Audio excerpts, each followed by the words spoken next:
What's up, Vault Hunters? It's Echo here, Queen of the Loot Goblins, bringing you another Borderlands 3 video. As most of you know, the DLC has just dropped, adding lots of new exciting gear to play around with. One of the new gear pieces being Amara's new class mod, the Golden Rule, which has inspired me to make this new build called Immortal Amara. This is a phase cast build that has the capability of switching to phase slam if preferred. The reason I call this build Immortal Amara is primarily because it's a tank build that deals high damage. This build is great for mobbing. This build focuses on a lot of the new gear pieces along with getting your action skill back very fast, allowing those action skill and anointments to be procced all the time. We're going to start with, this is the new gun. This is the new Moxie gun I got with phase cast on it. You see our action skill has a normal cooldown rate of like 30 seconds. We've got it down to like, what, like 5? Without further ado, let's play that intro and get right into this video.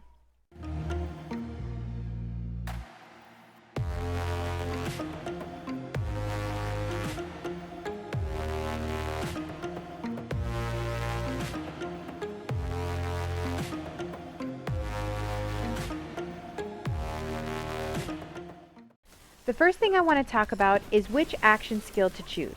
Now, I'm going to elect to choose phase cast, but as I said in the intro, if you'd like to choose slam, that will work just as well. The reason I don't say grasp is because the point of this build is to keep our anointments procced all the times, never losing that 300% or 250% damage from our weapons. Now, if you use grasp, that's fine. Just make sure you have anointments on your weapons that deal damage on action skill end. Now that you know which action skill you want, let's move on to the trees. Starting with the blue tree. When I'm theory crafting a build, I always want to say, okay, which skill do I need to get down to, and what are the skills that are best for my build going to help me do it? So in this case, I'm going to want to get down to Restless on the blue tree, which is Amara gains increased action skill cooldown. So I look at the top tree, the top line of the tree, and say, okay, which one is going to best suit me? Now in this case, fast hands, in my opinion, are a must. Like the reload speed, the weapon swap speed, and the mode switch speed are amazing. So I max that out right away. Then I need to do a couple more points before I get down to the second line. So let's go into do harm. Then that allows me to get down to Restless where I max that out. Okay, that's going to do it for the blue tree. Let's move on to a red tree. So what perk or skill are we going to want to get down to in this tree? And that would be sustainment. That is our life support for this build. So what skills are going to go best with our build to get down to sustainment is the question.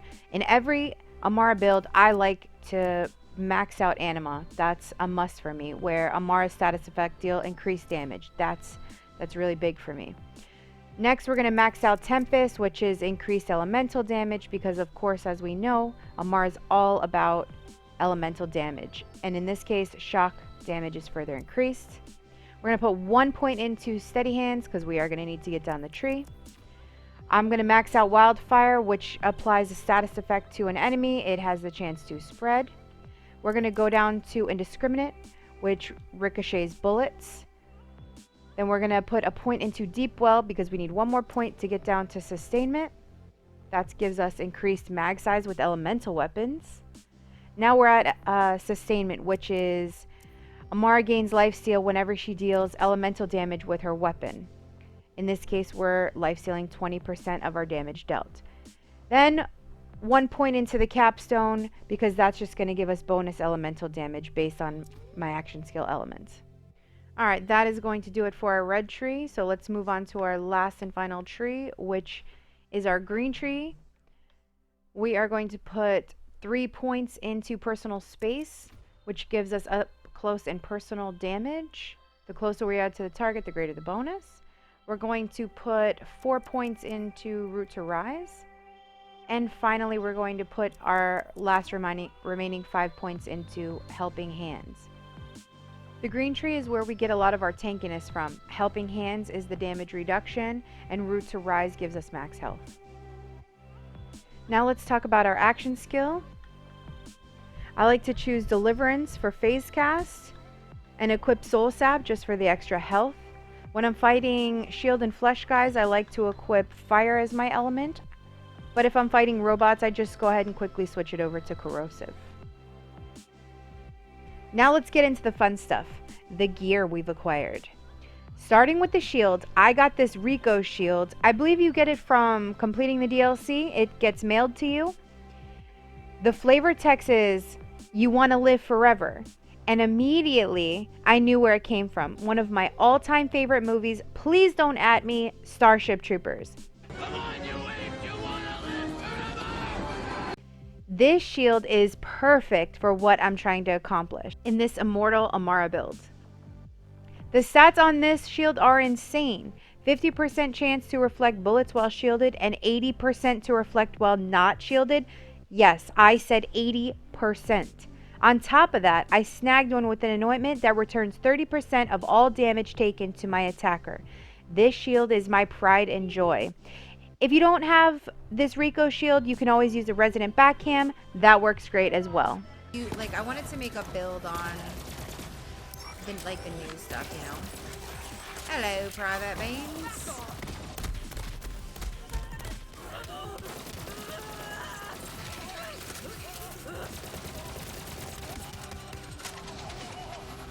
I just want him to shoot me real quick. Look at that, look at that, look at that, look at that, look at that. He ain't doing shit to me. You ain't doing nothing, brother. Now moving on to what this build was based upon, the class mod, the Golden Rule. Reading, whenever an enemy damages Amara, she gains an increased action skill cooldown rate for a few seconds. This effect stacks. So this mod paired with our skill Restless makes it so we continuously have our action skill anointments on our weapons. Let me break it down for you. You see, anointments after using your action skill last for about 12 seconds. Our normal cooldown rate is 28 seconds. With the perk Restless, the cooldown rate has increased by 25%. That gives us a 21-second cooldown. Our goal here is to get our cooldown to under 12 seconds to keep our anointments continuously active. If you had an artifact with 21% cooldown rate, that would bring you down to about 16 seconds. Now, with the Golden Rule class mod, when you're in a fight, this drops down your cooldown rate drastically. I've seen it be as low as 4 seconds. Okay, so let's recap. Our goal is to have our weapon anointments procced constantly, and this requires 12 seconds or under. Our base cooldown rate is 28 seconds. Add in Restless, we're down to 21 seconds. Add in an artifact with cooldown rate brings us down to 16 seconds. And add in the Golden Rule, and we are well within that 12-second range for our anointment procs. Did your head just explode? Okay. Enough with the science. On to the artifact. So when I say this build makes Amara immortal, this artifact plays another role in that immortality. It's called the Last Stand Auto Idol. This grants us temporary invulnerability when my health drops below 50% and restores 18% of your max health after killing an enemy. Now, don't worry if you don't have the increased cooldown rate stat. You'll still make that 12-second mark in the big fights. And for the nade, I like to use the Piss Nade because if I'm fighting like a badass or a boss, I can debuff the enemy by 20% just by throwing it at them. And the anointment I like with their grenade is a gain of 50% corrosive or fire for 10 seconds. But to be honest, any nade will do. Some of the guns I like to use are the Maggie after phase cast 250. I like to use the Kib's Worth on action skill and weapon damage is increased by 100%, and I like to take fire and corrosive. I like to use that new Heartbreaker shotgun after phase cast weapon increased by 250. I really like the Nighthawk in phase cast 250 because it pairs really well with our class mod, which does 45% dull weapon increase critical hit damage and 31% SMG damage. Just a little glimpse into our backpacks. We have the Craps, we've got the Lucky 7 we like to use, we've got the Boomer we like to use, We've got the Wicked Robo Melter Masher against robots we like to use. We've got cheap tips. Always bring the Cutsman. The Dictator after phase cast 250. The Westergun, phase cast 250, corrosive and fire. The Brainstormer, phase cast 250. The Ion Cannon. We got a Shredded Nukem, phase cast 250. Another Ion Cannon. Resident Backcam. It's Piss. Some of our class mods. I just want to point out that I think that mindfulness on the golden rule is pointless. I think it would have been better if they would have had Restless on there, or even Wrath. But I mean, what do I know? Well guys, that's going to do it for this video. I'm going to leave you with some gameplay. I hope you've enjoyed it. If you have, please hit that like button. Please hit that subscribe button. You can watch live at twitch.tv @JadedEcho_. I'm live most nights around 8 to 9 Eastern Standard Time. And as always, happy looting.